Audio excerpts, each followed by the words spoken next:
Today we are at the Overlook at Blossom Hill in Loveland, literally within steps of downtown Loveland. It is a new development by Fischer Homes. They are townhomes. They are 3-level townhomes, about 2,400 square feet, and within the same square footage, you can have anywhere from 2 to 4 bedrooms. So extremely flexible floor plan capabilities within these. Again, they are 3 levels.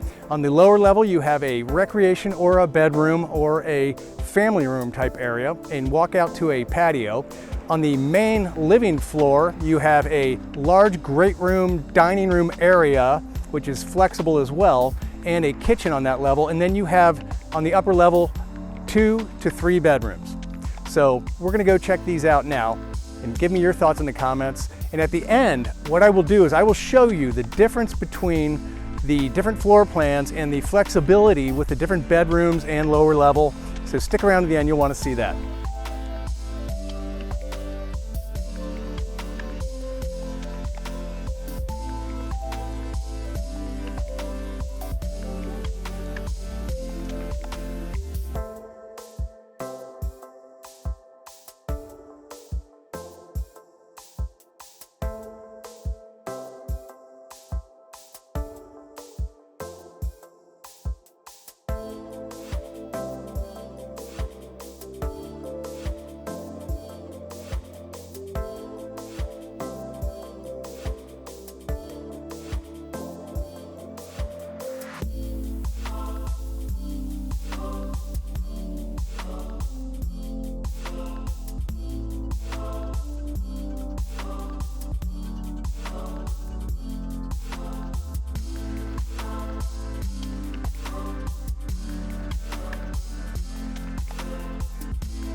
Hope you enjoyed that tour. If you have any comments, drop them down below. If you have any questions, happy to help any way I can. Great floor plans. I love the flexibility. Anywhere from 2 to 4 bedrooms within the same square footage. So any questions whatsoever, let me know. Happy to help. I would love to be your real estate resource of choice if you decide you'd like to take a look at these or any other property for that matter. Take care.